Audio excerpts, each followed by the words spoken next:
Hello, hello again. We are starting chapter 5. In this chapter, we'll introduce mean, variance, and moment. Generally speaking, if we have a random variable x, any function of x, we defined it as a new random variable of y. We have learned how to find the distribution of y. In this chapter, we define the concept of expected value of y. Basically, this y is called, any function of a random variable is called a statistic.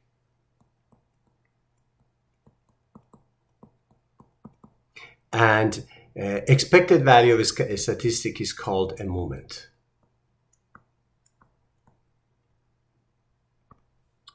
So in this chapter, we will have different moments.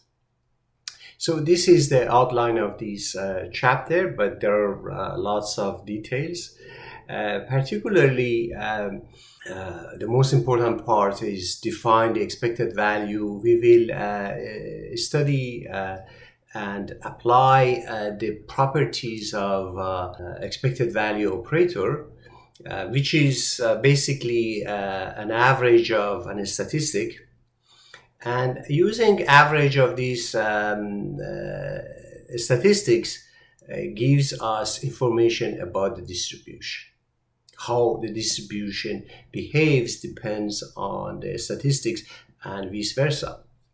For example, we learned the use of expected value as an average in various situations to employ the mean, variance for various distribution. We will define and use various moments.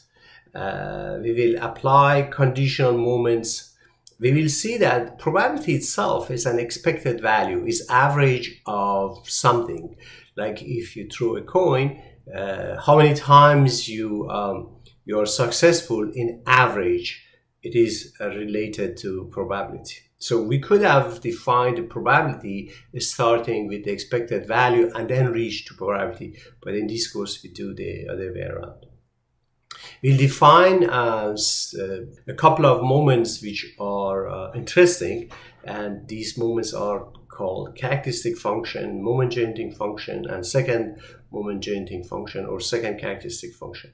And we calculate various moments for various distributions. And we see that some of these distribution can give you the distribution back. So we are interested in the interrelationship between moments and distribution.